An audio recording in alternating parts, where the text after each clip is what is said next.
we did look at dome light with an environment map. We did look at a dome light with an environment map and a backplate. Now we will be looking at an environment shader. Let's create a plane and a sphere to put on top of that plane. Not a cube, a sphere. Polygon primitive sphere. Okay. We will assign a shader to the sphere, which will be a regular shader. Redshift material, and on that we will assign new material. Redshift shadow catcher. That will be a good start. Let's see what we have when we render. This is exactly what we get. Boring. Let's move forward. We'll grab here, material, custom, we go to silver. And obviously it's black because we don't have an environment to render. But this time, instead of going for dome light, we will be creating an environment shader. Let's see. We go here and we tell in output that we want an environment shader. Create redshift environment. So, still not really doing much. Let's close the hypershade, let's move here, and now let's look at environment shader. We will not use a texture mode, we will go in ray switch. What ray switch means is that we will assign different texture for different purposes. The first one we want to grab, the ray switch, is the texture for the GI. We will go into my stash here, my computer, volume, Dropbox, Gnomon, HDI, and I have a folder called Urban 05. Those pictures are coming from a pack that I did buy a couple of years ago from the Luxology webpage at the time when they were selling HDI kit for Modo. They must have sold them somewhere for like 80 bucks, I think, between 80 and $100 for a pack of 4 different environments, which was quite fair. You should be able to find them online if they still sell them. If not, you should be able to find something very similar for free or for very cheap. Okay, let's go to HDI. What happened here is that we have an indirect light image. That would be for my GI. RGB. Then I should not forget to turn on the GI here. Let's close IP here.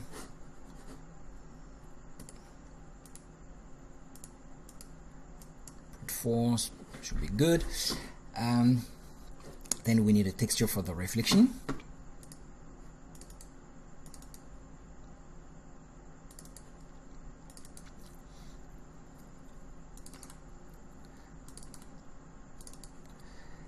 This one is for the reflection. Then we need a texture for background and refraction. We will use the same again. Then sRGB. Then we will look here. We will make sure that we tell him background is environment. Let's have a look at what we have. Yeah, it is fairly integrated so far, so good. Let's turn on AO. Something like that, and maybe a little bit of reflection on the ground. Catch reflection, way too strong, the weight is down. We will make it somewhere here, and I think that we are integrated. Yes, we are. So next step will be to look at the backplate. Let's go back to our environment shader. And let's look if we can assign a backplate here, backplate. Then we will point it to the same folder.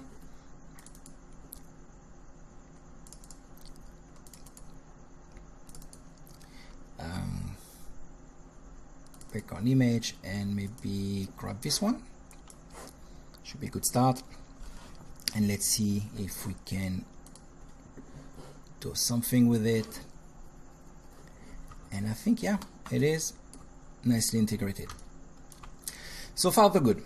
Now let's see if we could implement in that bake plate an object that is a little bit more advanced than just a sphere. But before we do that, we will create a light. That will be a sunlight panel. Look, create light. We will create a redshift physical light. We will look through selected. We will move it up. Panel, look through selected. Move it there, something like that. Then we will make sure that our light is a sphere, and we will also make sure that our light is fairly big. Let's say 10 for now should be good enough. Let's look again, try here, and I realize that my light is way too strong. Move it away and make it bigger again to have softer shadow. So we'll grab the light again.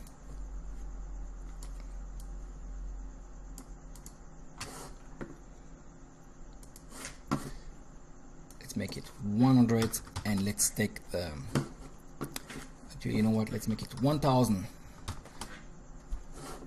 It's way too big. Let's make it 400. Yeah, now you see I get nice shadow here, but my light is too strong. This is why I will now take it down to 1 maybe. This is better, and maybe actually 0.2. No, let's leave it at 1 for now. We can always move it out of the way. That will be our sunlight. We change the temperature, make it a bit warmer, and we move it out of the way, something like that. Good. What is the next stuff I want to do? Let's look at my material. Why is my environment map or my reflection map so blurry? Well, that's because we are spare ref. That's what we should be going. Good. Now let's bring an interesting object. I always did want to render my own car, and actually we will put it in that environment. So my car is a decent car. It is a Dodge Charger Scat Pack, which I have here, and it is black.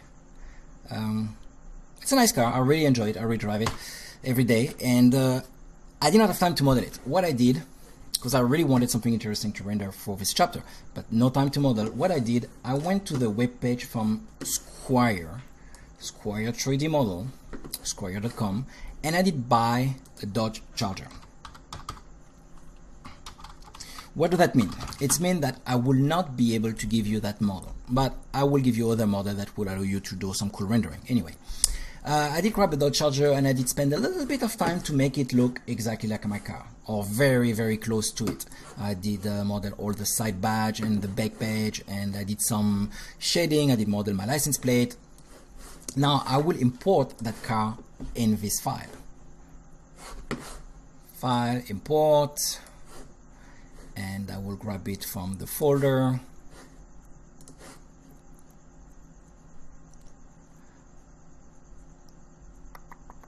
Scat Pack,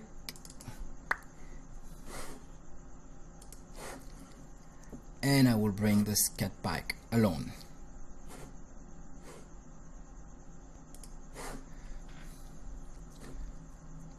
So the car is loading.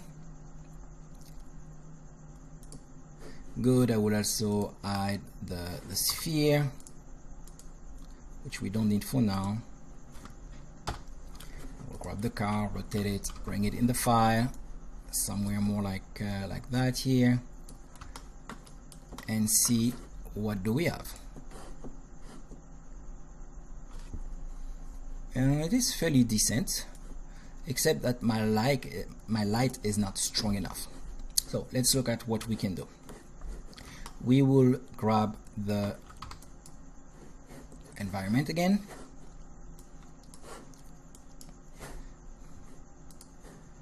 and we will start to crank up the exposure on those stuff. Exposure 1 here, exposure 1 here,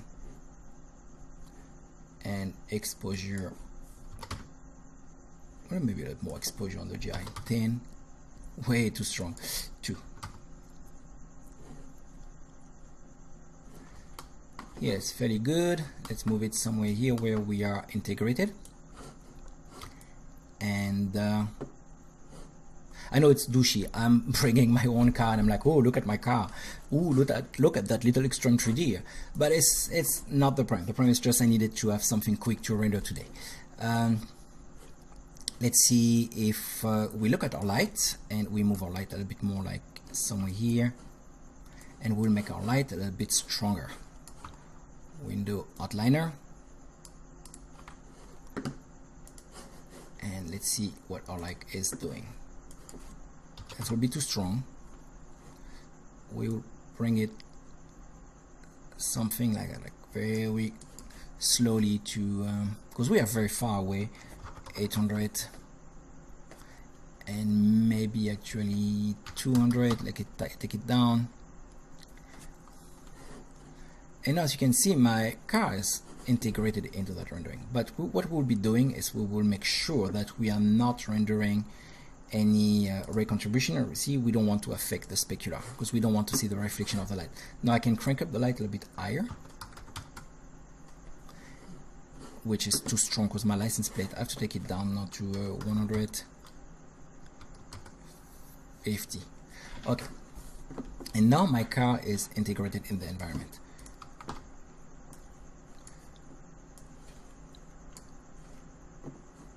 Let's do a test render to see how much time it takes to render that.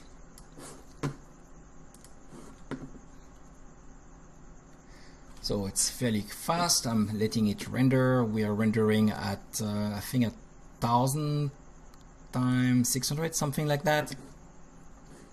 It is fairly decent. 960 times 540. Render time is 13 seconds. Not too shabby. Let's look at if we could start to change a little bit in the camera, and again we will add some bokeh effect. Environment, we want a lens shader. We want to make sure that we bring the bokeh. We want to make sure that we are roughly at 9 perspective bokeh. 9.2, that should be good. Let's give it a radius 1.2.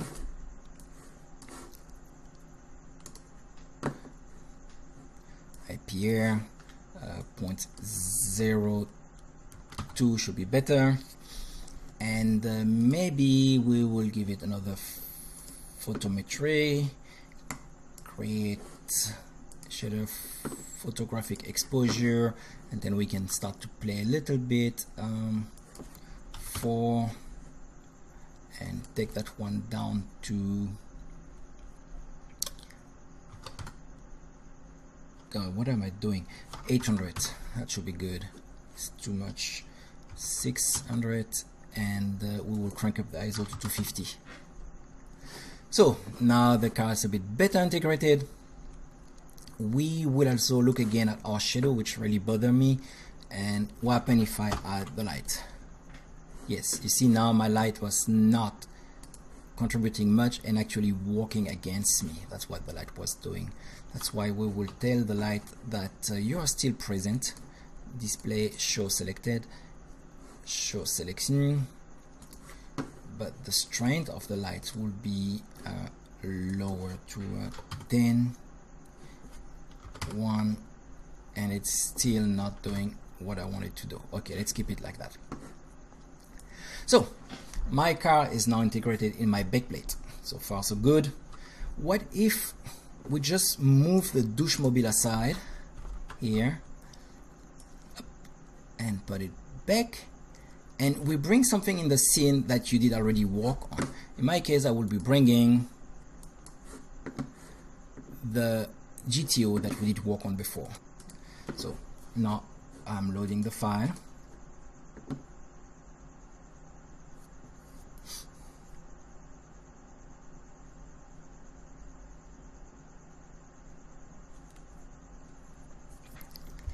And I have now the GTO that we did create. Let's remove that. Let's look at the GTO here. Actually, no. Let's do this. Let's look at it from a different camera. New perspective. why everything is super blurry, I don't know at this point. This is the only stuff we have. We will make sure that, oh, I know why, because we are bringing light with the GTO that we do not need, and those lights, since they have been created outside, they are not talking to the ground plane. Okay, now let's rotate the car to look a little bit more interesting. Up.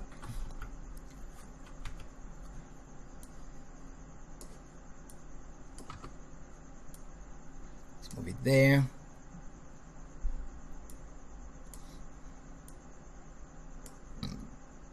And the Douchelot car over there, we will move it. No, actually I really like my car, it's a nice car. Okay, here and here we will change again our perspective and make sure that our photographic exposure is, let's go back to 100 for now. Actually it's not good enough, 150. And let's look at what we can do to the car. The GTO, we need the car paint to be what do we do with the car paint? Do we make it blue?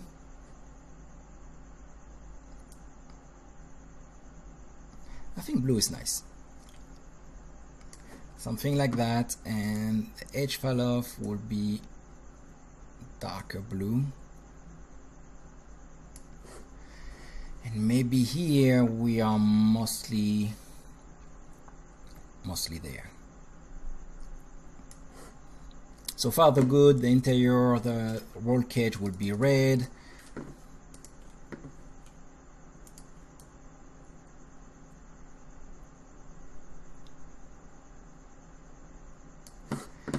And I will make sure that our bokeh is stronger.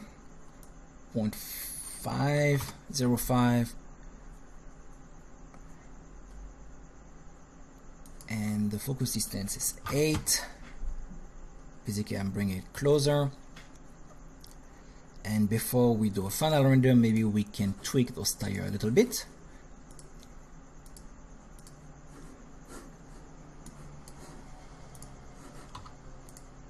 So you did actually work on that car before, meaning you see here, we see it's red, but it's not red. It's because we are rendering. We need to stop the IPA to see an update, but since we are using the IPA, we will have an update in real time. Let's make that a bit darker, and a little bit stronger, and a little bit more roughness here.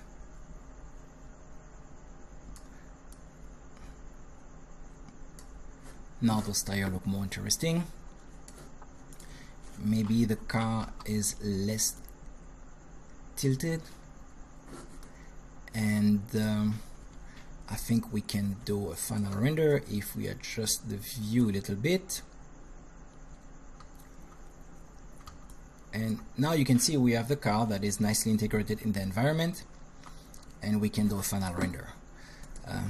Let's do a final render. We are going here, custom output. We want to make sure that we have enough sample. Let's say 64, because actually I need a little bit more sample because I have a depth of field which is very strong. We will say 256. We'll say 0.5. What else do we need? No, it's fairly good, I think. Oh, no. Let's go to our bokeh. Use bokeh image and drop again.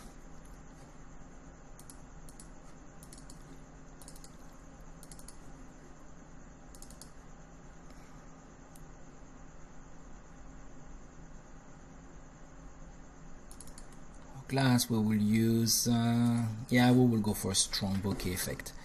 So it's very dark, and now time come to go back and photographic exposure, take it down to 3, and give it back to 200 ISO. Since we are at it, let's see what we can do with overexposure. Not really. Do we want to crush the black this time? Just a little bit. Let's take the overexposure down. Let's take a little bit of the saturation down. Look, I'm taking saturation away. Now we are black and white. We will go there 0.927, and we will give it more vignetting. The white point will be slightly down. And the last stuff we want to do is change the size of our render and just do a render. So here we will move that here and tell him render at 1800. Actually no, maintain pixel 1800. Not working. Let's go to 1K square and let's do 2K square. So let's do an IPA to see what we are getting.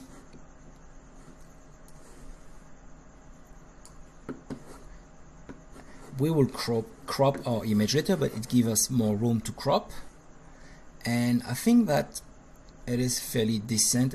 Maybe a little bit too dark, 250, and I call it a day. And now we will do a render. Small disclaimer, I am currently rendering on actually I'm rendering only on 1 GPU. Well, we will see how much time it takes. And our render clock at 3 minutes and 17 seconds, which is okay. It's fairly clean. I can live with that. We will save that render, maybe do a little bit of post-process, and we will call it a day. I will make sure that you have access to a bunch of objects to render, because nothing is more boring than doing test render with a sphere or a cube. And I hope you did enjoy this training, and I see you for the next one.